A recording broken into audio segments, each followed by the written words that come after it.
Hey, what's up guys? Welcome back to Retro Pop Planet. Well, after numerous delays, it's finally here, Ghostbusters Afterlife. Now, even though the movie is already out, at the time of this record, I have yet to see it, although I have plans to go soon. But I wanted to do something on this channel to commemorate the release of this movie. I'm actually pretty excited for it. The original Ghostbusters is in the top 10 of my favorite movies of all time. And to this date, I have seen every single Ghostbusters in the theater, including the 1984 original. Now, when I was a kid, I was really obsessed with this movie and particularly the soundtrack. My 8th birthday party, I celebrated at the roller skating rink. Now, one of the things that you were able to do if you had a party at the rink is that you actually got to pick a song and a video that they would play over the loudspeakers during an open skate session.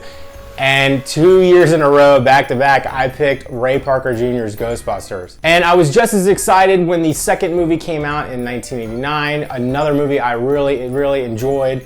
And then all the variations of different video games that have come out over the years, including the one that came out several years ago for multiple different systems, which actually I read was supposed to be the original third movie, although they were not able to get everybody together to film it. And then the last one, not so much.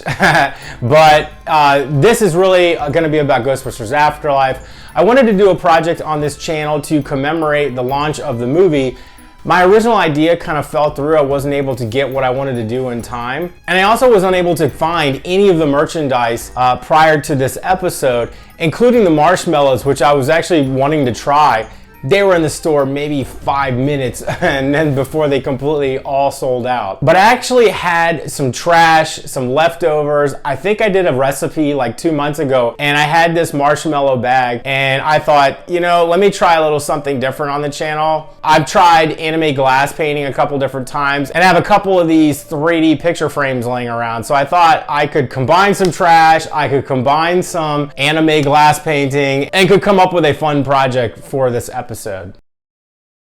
So the first thing I have here is my trash. I cleaned this bag twice and it still reeks of marshmallows. So this is gonna be one of those episodes that either makes me nauseous or makes me hungry.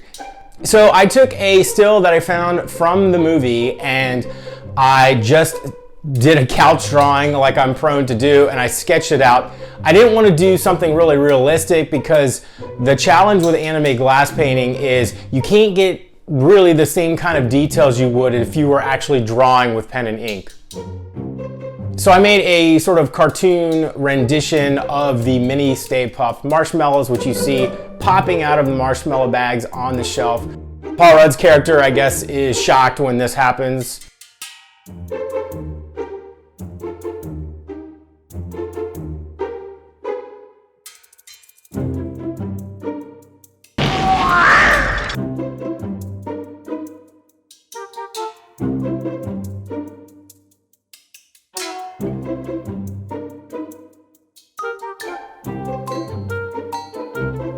So I think I used 3 colors at the most, not including the black.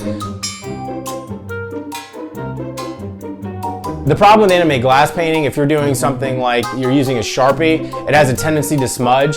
The Identa pen dries much harder. When you're using a water-based acrylic over top, it doesn't have a tendency to spread or rub. But you know, it's really kind of hard to get really accurate with this because you're talking about adding multiple layers of color so you can make it as opaque as possible. You don't want to be able to see through. And I'm only doing a partial Mini Stay Puft because my idea is have him popping out, you know, exploding from the marshmallow bag. So now we're gonna take that piece of trash and cut it up, and I wanna, again, make it look like he's ripping open that bag. But I also want to give it a little bit of depth. I want to take advantage of the 3D frame, and so I'm stuffing it with some cotton batting. I'm also going to use some cotton balls. I just didn't want to use up all of my cotton balls. I have all this leftover batting from the doll video that I made several years ago that I really want to kind of use up. Plus, it's going to be in the bag on the other side of the frame, and you're not going to be able to tell that these aren't individual pieces. So I'm also painting the back of the frame. I don't want to go too detailed with it because you're really not going to see it with all this stuff in the foreground and in the middle ground. But I'm using this metallic gray color. I think it kind of looks like the shelves from the movie or any sort of grocery store metal shelving.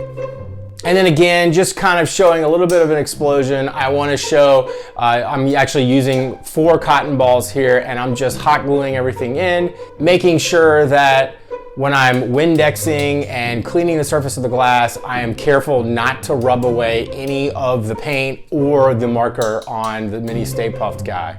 And then you want to seal it shut. And yes, I did notice that I actually changed the rotation and now it can't hang from the wall because I assembled everything upside down. I'll go back and fix that later.